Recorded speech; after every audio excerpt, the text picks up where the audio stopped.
الحمد لله الذي إليه مصائر الخلق وعواقب الأمر، نحمده على عظيم إحسانه ونير برهانه ونوام فضله وامتنانه.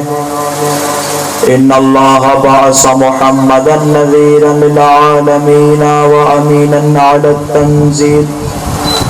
ثم الصلاة والسلام على النبي الكريم أبي القاسم محمد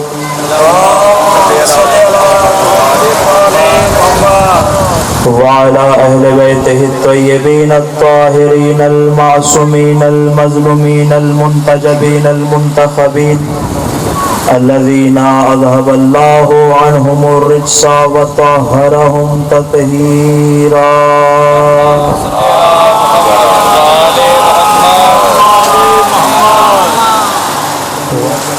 أما بعد فقد قال الله تبارك وتعالى في محكم كتابه ومتقن خطابه. بسم الله الرحمن الرحيم.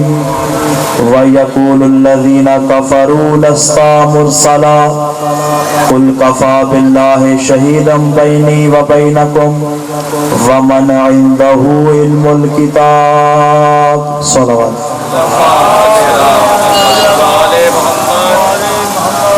سامعین دیوکار، ارباب فکر و دانش، میں نے جس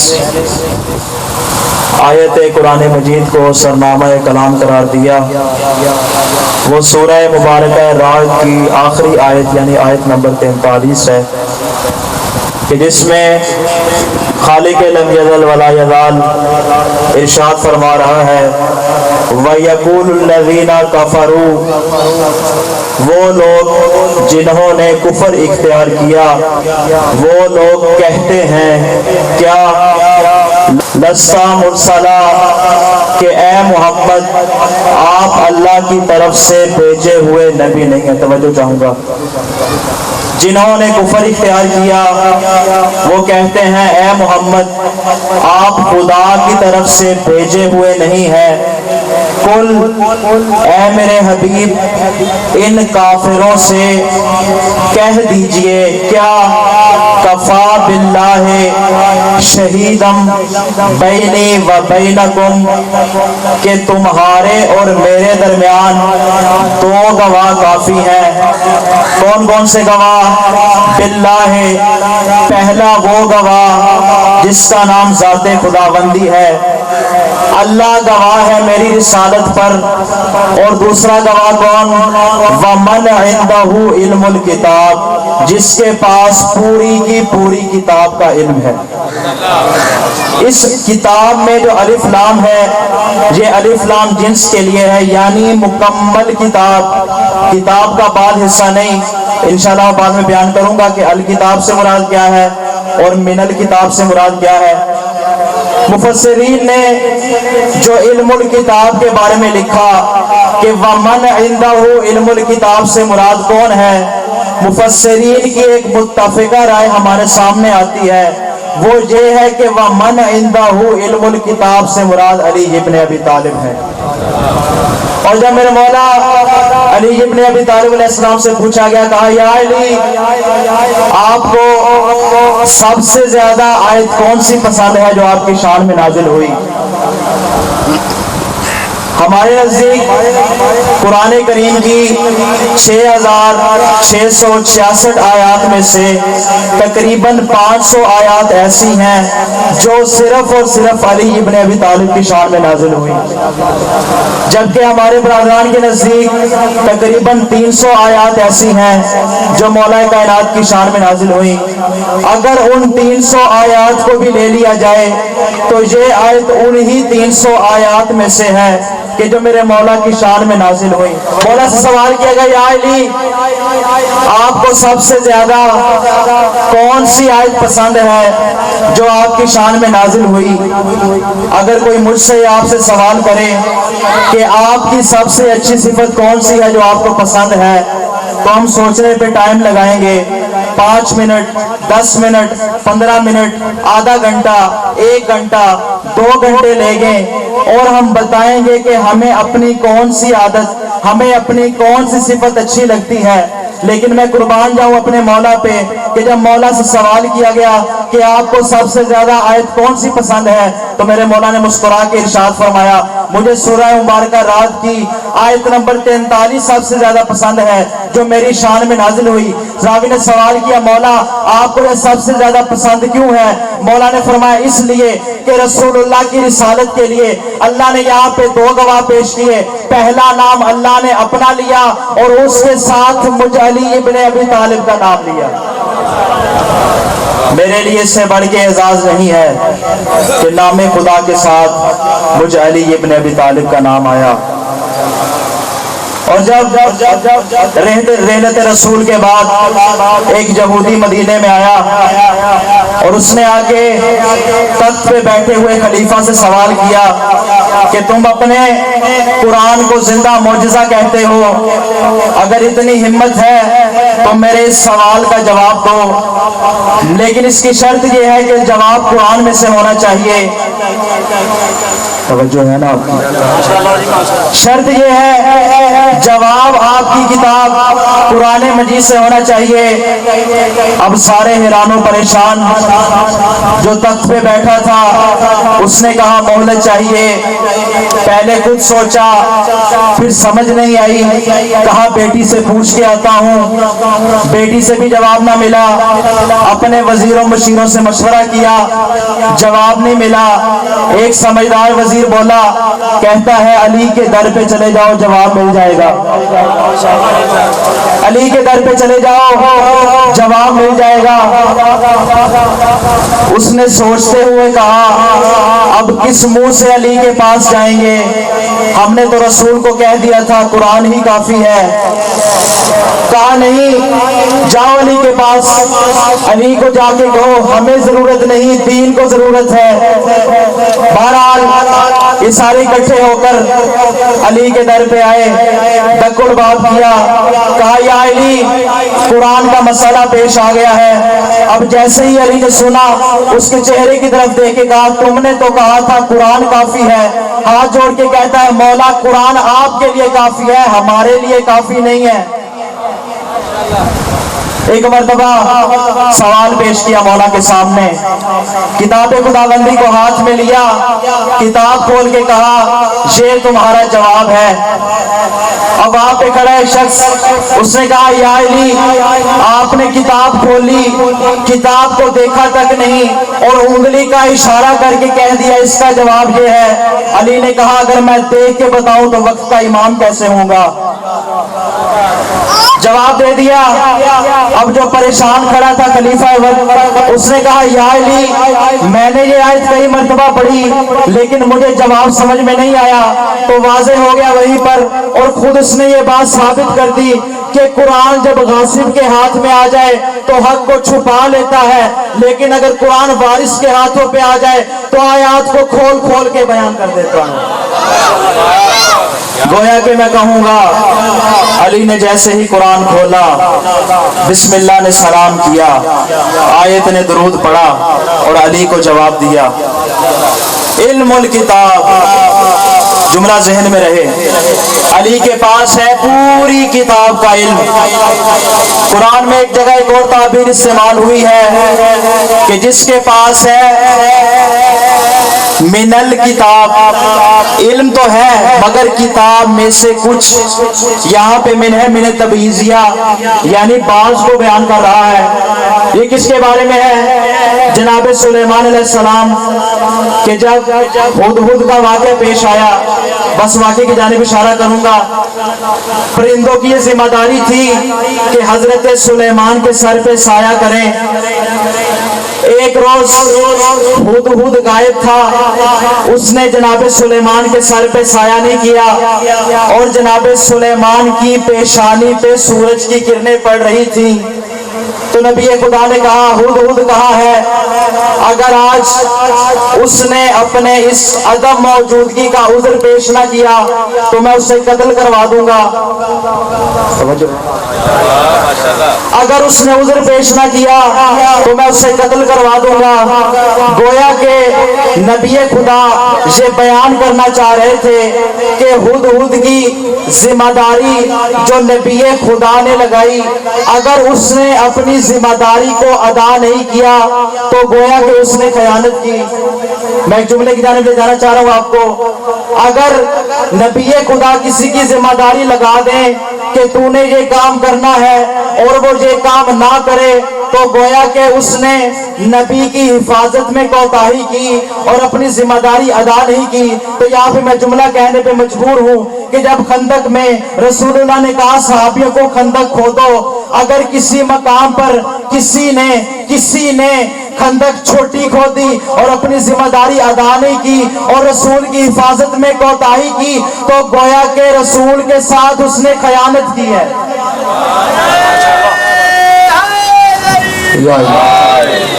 رسول جو ذمہ داری لگا دیں اس کو انجام دینا ضروری ہے۔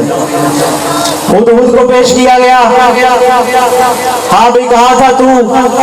سارا واقعہ بیان کیا ملکہ بلقیس کا، کہا اچھا اس کو اسلام کی دعوت دیتے ہیں، اس کا تخت یہاں پیش کیا جائے۔ اور ایک جن نے کہا میں تخت لاؤں گا آپ کے یہاں سے اٹھنے سے پہلے۔ وہ کہنے والا کون تھا؟ ایک جن تھا۔ حضرت سلیمان نے کہا نہیں کوئی اور۔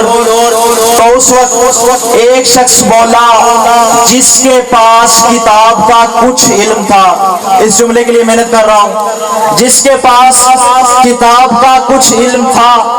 جب اس نے کہا یہ پلک جھپکنے سے پہلے میں تخت کو یہاں حاضر کر دوں گا، اب اس کے پاس تھا پوری کتاب کا علم نہیں تھا، اس کے پاس تھا کتاب کا کچھ علم، علی کے پاس ہے پوری کتاب کا علم۔ اور جب راوی نے سوال کیا کہا مولا یہ آصف ابن برکیہ کے پاس کچھ کتاب کا علم تھا تو یہ پلک جھپکنے سے پہلے تخت کو یہاں پہ لے آیا، کیا حضرت سلیمان یہ کام نہیں کر سکتے تھے؟ توجہ چاہوں گا، نبی خدا ہے، نبی خدا کا وسیع یہ کام کر رہا ہے۔ تو امام نے فرمایا کہ جناب سلیمان یہ کام کر سکتے تھے۔ راوی نے کہا مولا پھر یہ آصف ابن برکیہ سے کام کیوں کروایا؟ تو مولا نے فرمایا اس لیے کہ حضرت سلیمان چاہتے تھے کہ دنیا کے سامنے واضح ہو جائے کہ میرے وسیع کا مقام کتنا بلند ہے۔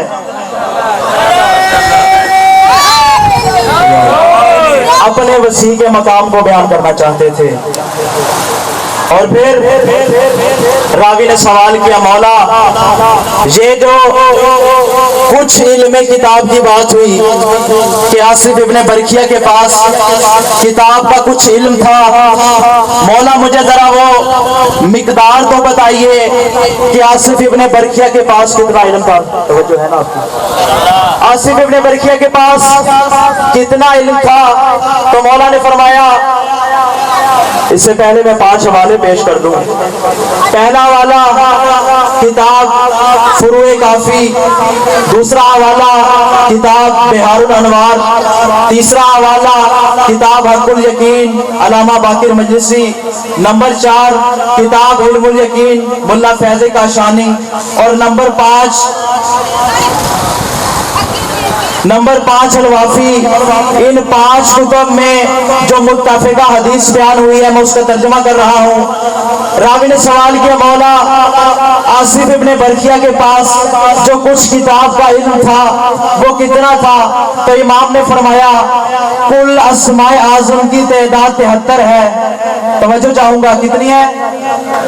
کل اسماء اعظم کی تعداد 73 ہے۔ آصف ابن برکیہ کے پاس ایک اسم اعظم تھا جس کی وجہ سے اس نے پلک جھپکنے سے پہلے تخت کو حاضر کیا۔ اور پھر فرمایا حضرت سلیمان کے پاس 2 اسم اعظم تھے۔ پھر فرمایا حضرت عیسیٰ علیہ السلام کے پاس 2 اسم اعظم تھے۔ پھر فرمایا حضرت موسیٰ علیہ السلام کے پاس حضرت موسیٰ علیہ السلام کے پاس 4 اسم اعظم تھے. پھر فرمایا حضرت ابراہیم علیہ السلام کے پاس 8 اسم اعظم تھے. پھر فرمایا حضرت نوح علیہ السلام کے پاس 14 اسم اعظم تھے. پھر فرمایا آدم علیہ السلام کے پاس 25 اسم اعظم تھے. اب جب یہ بات امام نے بیان کر دی, ایک مرتبہ راوی کے چہرے کی طرف دیکھا اور دیکھ کے کہا کل اسماء اعظم ہے 73, اور خدا نے ان 73 میں سے 72 اسماء اعظم ہم محمد و آل محمد کو عطا کیے, اور اللہ نے ایک اسم اعظم اپنے پاس رکھا, اس ہمیں عطا نہیں کیا, اس لیے کہ فرق باقی رہے. وہ خالق ہے, ہم اس کی مخلوق ہیں. وہ خالق ہے, ہم اس کی مخلوق ہیں. اسماء اعظم 72 ہمیں عطا ہوئے, ہم اہل بیت کو. دنیا تلاش کرتی ہے علی ابن ابی طالب کو, لیکن جب خود علی ابن ابی طالب بازار میں نکلتے ہیں تو ایک شخص کی تلاش ہوتی ہے, میسم تمار کہاں پہ ہے. دنیا آتی تھی مسجد کوفہ میں علی کو تلاش کرنے, مگر علی جب بازار کوفہ میں جاتے تھے ایک سوال ہوتا تھا, میسم تمار کہاں پہ ہے. کیا علی نہیں جانتے تھے میسم کہاں پہ ہے؟ میسم ہمیشہ کوئی ریڑی نہیں, کوئی ٹھیلا نہیں, کچھ نہیں, زمین پہ بوریاں بچھا کر کھجوریں فروش کیا کرتے تھے. ایک مخصوص جگہ تھی میسم کی, مگر مولا جب بھی آتے سوال کرتے. وجہ کیا تھی؟ دنیا کو یہ بتانا مقصد تھا کہ میں میسم سے کس قدر محبت کرتا ہوں. کل کو جب دشمن علی میسم تمار کو سولی پہ لٹکائے گا تو اسے یاد آئے گی یہ بات کہ علی میسم سے کس قدر محبت کرتے تھے. اس طرح ہونا چاہیے علی کا شیعہ. جب جاتے تھے مولا کائنات میسم کے پاس تو ایک روز آئے جناب میسم نے کہا مولا مجھے ایک ضروری کام ہے, تھوڑی دیر کے لیے میری دکان پہ بیٹھ جائیں. توجہ ہے آپ کی؟ اگر ہم میں سے کوئی ہو کسی مومن بھائی کی دکان پہ اور وہ کہے کہ 5 منٹ کے لیے بیٹھ جائیں, ہم کہیں گے نہ ہمیں قیمت کا پتہ, نہ ہمیں پیسوں کا پتہ, یہ تم نے ہماری گویا کہ توہین کر دی ہے, ہم تمہاری دکان پہ بیٹھیں گے. علی نے یہ نہیں کہا میں کائنات کا مولا ہوں, میں خلیفہ وقت ہوں, میں تیری دکان پہ بیٹھوں. نہیں, میسم کہہ کے چلے گئے. مولا میسم کی جگہ پہ بیٹھ گئے. ایک علی کا منافق ہے, واقعہ آپ لوگوں کے ذہنوں میں ہے, فقط میں اشارہ کرنا چاہوں گا. ایک منافق آیا, اس نے کہا آج اچھا موقع ہے, علی کو دھوکہ دیتے ہیں. علی کو کون سا پتہ چلے گا. کھوٹا سکہ دیا, خود بھی کھوٹا تھا, سکہ بھی کھوٹا رکھا. بعد میں جب کھجوریں لے گیا وہ بھی کھوٹی نکلی, اور جب واپس کرنے آیا کہا علی یہ کیسی کھجوریں دے دی, مجھے میرا سکہ واپس کرو, میں کھجوروں کو واپس اپنی جگہ پہ رکھتا ہوں. توجہ چاہوں گا, میں کھجوروں کو واپس اپنی جگہ پہ رکھنا چاہوں گا. جناب میسم نے کہا یہ خراب کھجوریں ہیں, ان کو صحیح کھجوروں میں شامل نہ کرو. مولا کائنات نے میسم کی طرف دیکھا اور دیکھ کے کہا میسم اب یہاں سے پتہ چلے گا مجھ علی پہ تمہارا کتنا ایمان ہے, ایک دیر کو رک جاؤ. کہا اس کھجوروں کو شامل کر دو. جب یہ کھجوریں لے کر گیا تھا اس وقت یہ کھجوریں خراب تھی, مگر یہ کھوٹا سکہ واپس لے جا کر اب کھجوروں کو واپس اپنی جگہ پہ رکھ رہا ہے, تو یہ کھجوریں ویسی ہی ہو جائیں گی جیسے یہ کھجوریں پہلے ہوا کرتی تھی. یہ ہے علی ابن ابی طالب کا شیعہ. شیعہ کا کردار اس طرح ہونا چاہیے کہ دشمن بھی اقرار کرنے پہ مجبور ہو جائے کہ یہ علی کی ولایت کا ماننے والا ہے. بس عزادارو, آج کے روز کی مناسبت سے فضائل کے جملے زیادہ پڑھ لیے. جانتے ہیں نا آج کون سا دن ہے؟ آج ہے 9 محرم الحرام. آج کے روز شمر ملعون کو حکم ملا کہ اگر عمر ابن سعد حسین ابن علی کا سر قلم نہیں کرتا تو میں اس کو ہٹا کر تمہیں اس کی جگہ پہ مقرر کرتا ہوں. شمر لشکر لے کر آج کے دن جس کو یوم تاسوعہ کہا جاتا ہے, آج کے دن شمر کربلا پہنچا, اور روایات کے مطابق آج کے دن جتنی فوج کربلا میں جمع ہوئی اس کی تعداد 30,000 تھی. حملہ ہونے لگا. ایک مرتبہ مولا نے عباس کو بھیجا, کہا عباس آج جنگ نہیں ہونی چاہیے, ایک روز کی مہلت مانگ لو.